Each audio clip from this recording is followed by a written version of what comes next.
And ఒక Bigg Boss contestant and mega movie producer కి అలానే అసలు మొత్తం ఇండియాలోనే నెంబర్ 1 యూట్యూబర్ గా ఉన్న తనకి మధ్య జరుగుతున్న గొడవ అందరికీ తెలిసిందే. అసలు వాళ్ళిద్దరి మధ్య ఉన్న రిలేషన్ ఏంటి అండ్ ఆడియో లీక్స్ ఏంటి అండ్ వీటి గురించి మాట్లాడడానికి అండ్ మనతో ఉన్నారు అండ్ లాయర్ నాగూర్బాబు గారు. అసలు ఈరోజు ప్రెస్ మీట్ పెట్టడానికి కూడా కారణం కూడా అదే అనమాట. అండ్ ఈరోజు ఆయనతో చాలా విషయాలు అయితే డౌట్స్ క్లారిటీ చేసుకున్నాం. నాగూర్బాబు గారు ఎలా ఉన్నారు? ఫైన్ అండి. సో ఫస్ట్ ఆఫ్ ఆల్ మనం మ్యాటర్లోకి వెళ్లే ముందు ప్రస్తుతానికి సొసైటీలో జరుగుతున్న ఈ ఏమైతే ఉన్నాయో ఒక అబ్బాయికి ఒక అమ్మాయికి మధ్య ఉన్న రిలేషన్ సడన్ గా బయటకు వచ్చి సో నన్ను ఇలా చేస్తున్నాడు, నన్ను ఇబ్బంది పెడుతున్నాడు, తన వల్ల నేను ఇబ్బంది పడ్డాను అని సడన్ గా అమ్మాయి అబ్బాయి మీదకి తిరగబడ్డం కానీ వాట్ ఎవర్ ఏదైనా మనం చూస్తే ఆల్రెడీ ఒక ఇష్యూ జరిగింది. ఒక ప్రముఖ కొరియోగ్రాఫర్ కూడా ఇలాగే అండ్ ఇప్పుడు చూస్తే ఇది సో అసలు ఏం జరుగుతుంది ప్రస్తుతానికి ఉన్న సమాజంలో? సో ఎందుకు ఇలాంటి వస్తున్నాయి అంటే ఉన్నన్ని రోజులు బాగానే ఉంటున్నారు, సడన్ గా వన్ డే బ్లాస్ట్ అయిపోతుంది, వైరల్ అయిపోతుంది. సో ఎక్కడ చెడుతుంది అనుకుంటున్నారు ఈ రిలేషన్? అంటే బేసిక్ గా అమ్మాయిలని చాలా నమ్మిస్తున్నారండి. ఫస్ట్ వీళ్ళు చేయాల్సిన దాడి చేస్తారు, వాళ్ళని శారీరకంగా వాడుకుంటారు, వాడుకున్న తర్వాత నమ్మిస్తారు. ఎంత నమ్మిస్తారంటే ఇంకా నువ్వే నా సర్వస్వం, నువ్వు లేకపోతే నా జీవితం లేదు, సో నీతోనే నా జీవితం అనే నమ్మకాన్ని క్రియేట్ చేస్తుంది. అలా ప్రలోభాలకు గురి చేస్తూ ఉంటారు. సో ఆ సందర్భాల్లో బాధితురాళ్ళు అంటే విక్టిమ్స్ ఎవరైతే ఉన్నారో వాళ్ళు కూడా నమ్ముతారు.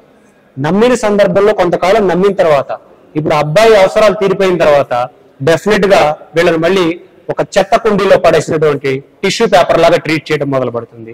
డెఫినెట్ గా ఆ వేదనకు గురైన తర్వాత ఒక లైన్ దాటిన తర్వాత బాధితురాలు బయటకు వచ్చి కంప్లైంట్స్ ఇవ్వడం జరుగుతుంది.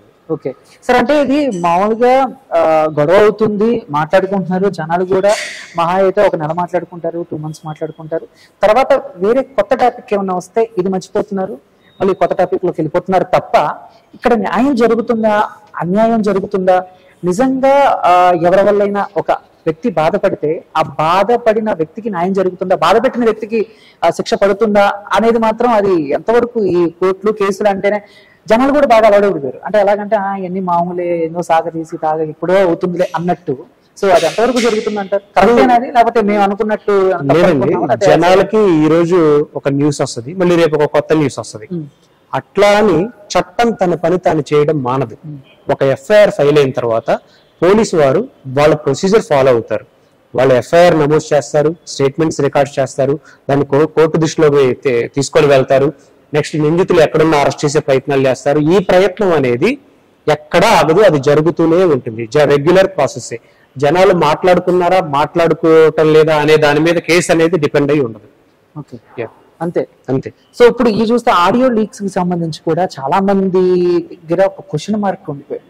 మీరు ఎవరివైపు అయితే నిలబడ్డారు, ఆ బిగ్ బాస్ కంటెస్టెంట్ ఎవరైతే ఉన్నారో, ఓటీటీకి వెళ్ళిన బిగ్ బాస్ కంటెస్టెంట్ ఎవరైతే ఉన్నారో, మీరు ఎవరివైపు అయితే పోరాటం చేస్తున్నారో ఆవిడ ఆడియో లీక్స్ కూడా బయటకు వచ్చాయి.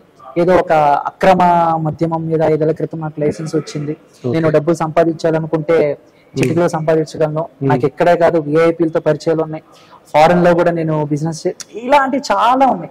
సో బయట జనాలు కూడా అసలు ఆ వ్యక్తికి వాళ్ళకి సంబంధం ఏంటి? ఒక పెద్ద కూడా అంటాడు, అమ్మాయి అవన్నీ చేయమాకమ్మా, నువ్వు దొరికిపోతావేమో, మళ్ళీ ఇబ్బంది అది ఇది అని చెప్పేసి. సో ఏంటి ఓవరాల్ గా దాని గురించి మీరేం ఆడతారు? ఇప్పుడు మీరు ఒక చాలా సింపుల్ లాజిక్ ఆలోచించండి. ముక్కు ముఖం తెలియని వ్యక్తి దగ్గరికి ఏ అమ్మాయి అయినా వెళ్ళి నేను ఇలా చేస్తున్నాను, నా వ్యాపారాలు ఇవి, నేను అది, నా స్టేటస్ ఇది అని చెప్పిద్దా? చెప్పదు. అంటే మీ ఇద్దరి మధ్య అంత ఇంటిమెసీ ఎందుకు వచ్చింది? నువ్వు పెళ్లి అనే వాదనని అడ్డం పెట్టుకొని నువ్వు నీ అక్రమ సంపాదన ఏంటో తనకు చెప్తూ ఇల్లీగల్ బెట్టింగ్ తోటి తనేంటో తెలుసుకోవాలనే ప్రయత్నం చేశావా? అసలు తనే మాట్లాడిందా? అది స్క్రిప్టెడా, ఎడిటెడా, ఫ్యాబ్రికేటెడా? ఇవన్నీ ఫోరెన్సిక్ పంపించిన తర్వాత కోర్టు పరిధిలో యాక్సెప్టబుల్ అయిన తర్వాత మాత్రమే దానికి లీగల్ శాంటిటీ ఉంటుంది.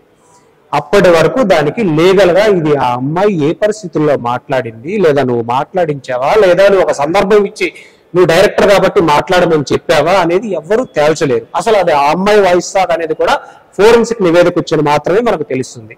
ఈ హర్షసాయి అనే వ్యక్తి నిజంగా ఈ ఆడియోస్ అన్ని తన దగ్గర ఉండుంటే, తను సెలబ్రిటీ కాబట్టి ముందుగానే పోలీసు వారి దగ్గరికి వెళ్ళి ఒక ఫిర్యాదు చేసే అవకాశం ఉంది.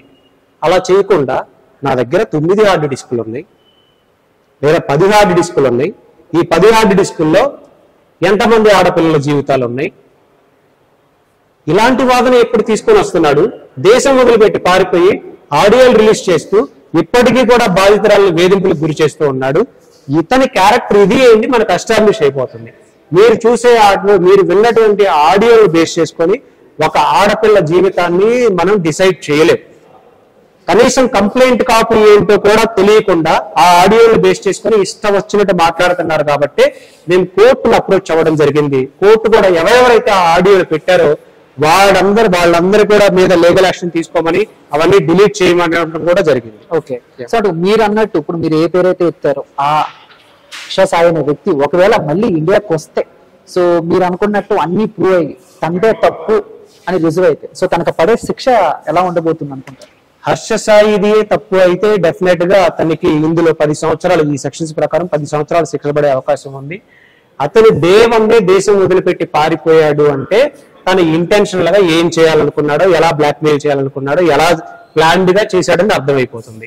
నిజంగా అంత సెలబ్రిటీ స్టేటస్ లో ఉన్నప్పుడు దేశం వదిలిపెట్టి పారిపోడు. నిజాయితీగా పోలీసు వారి ముందుకు వచ్చేసేసి తన దగ్గర ఏమైతే ఎవిడెన్సెస్ ఉన్నాయో అవి ఇస్తాడు. జరిగింది ఇది అని తనకి కూడా సర్కిల్ ఉంది, తనకి కూడా డిపార్ట్మెంట్ లో తెలిసిన వాళ్ళు ఉన్నారు. తను కూడా ఒక యువసామ్రాట్ రవి అనే వ్యక్తిపై ఒక 3 తప్పుడు ఎఫ్ఐఆర్లు చేయించగలిగాడు.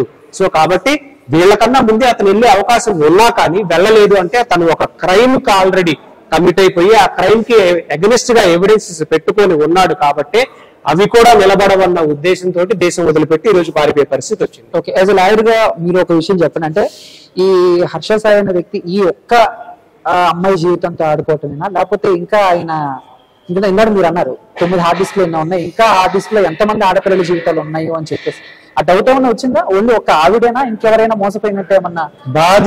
బాధితురాళ్ళు బయటకు వస్తే డెఫినెట్ గా హర్ష సాయి మీద ఇంకా కేసులు ఫైల్ అవుతాయి. ఎందుకంటే ఇది మనం చెప్పిన మాట కాదు. హర్ష సాయి చెప్తూ నా దగ్గర 9 హార్డ్ డిస్కులు 10 హార్డ్ డిస్కులు ఉన్నాయి అన్నాడు కదా. నిజంగా ఆడియోలు ఉంటే ఒక మెమరీ కార్డు చాలు, 1 GB మెమరీ కార్డు చాలు. ఇప్పుడు మనకి 8 GB మెమరీ కార్డ్స్ వచ్చేస్తాయి. కానీ హర్ష సాయి ఎంత టీబీ టెరాబైట్స్ హార్డ్ డిస్క్ ఎంత ఉంటాయి? 4 TB 10 TB. ఆ 10 TB హార్డ్ డిస్క్ మెయింటైన్ చేస్తున్నాడంటే ఆడపిల్లల జీవితాలు ఎంతమంది ఉన్నాయో పోలీసు వారు వాటిని హ్యాండ్ ఓవర్ చేసుకున్న తర్వాత ఉంటే డెఫినెట్ గా అవన్నీ బయటకు వస్తాయన్న ఉద్దేశం ఉంది కాబట్టి అతను దేశం వదిలిపెట్టి ఈ రోజు పారిపోయాడు. ఓకే, సో ఫైనల్ గా సో మీరు ఎవరైతే నిలబడ్డారో, సో నిందితురాలు, సో బాధితురాలు ఏది కోరుకుంటుంది? సో ఫైనల్ గా ఎలాంటి న్యాయం మీరు చేయబోతున్నారు ఏంటి? చట్ట పరిధిలో హర్ష సాయికి ఏ శిక్ష అయితే పడుతుందో ఆ శిక్ష పడాలని మాత్రమే బాధితురాలు ప్రస్తుతానికి కోరుకుంటుంది. ఓకే, సో మీ దగ్గర ఉన్న మెయిన్ ప్రూఫ్ లాంటివి ఏమన్నా ఉన్నాయా? ఆ ప్రూఫ్స్ అన్ని పోలీసు వారికి సబ్మిట్ చేయడం జరిగింది. Okay, done sir, thank you so much. And ఏమన్నా ఇప్పుడు లాయర్ గా మీరేమన్నా సొసైటీలో జరుగుతున్న ఇలాంటి యాక్ట్ల మీద జనాలకి ఏమన్నా ఏదైనా చెప్దాం అనుకుంటున్నారా? సో ఇలా ఉండాలి, ఎలా ఉండాలి? జనాలకు చెప్పడం కాదండి, ప్రజలకు అందరికి కూడా అన్ని తెలుసు. కానీ ముఖ్యంగా ఆడపిల్లలు ఇలాంటి విషయాల్లో కొంచెం జాగ్రత్తగా ఉండడం మంచిది. ఎందుకంటే మానవ స్వభావం అది. ఒక అబ్బాయి ఎప్పుడు ఎలా ప్రేరేపిస్తాడు, ఎలా వాడుకుంటాడు, తన అవసరం తీరిపోయిన తర్వాత ఒక టిష్యూ పేపర్ లాగా ఎలా పక్కకు నెట్టేస్తాడు అనేవి చాలా సందర్భాల్లో మనం చూసాం. కాబట్టి ఆడపిల్లలు జాగ్రత్తగా ఉండాలి, చాలా గోప్యంగా ఉండాలని మాత్రమే చెప్తారు. Thank you sir, thank you so much.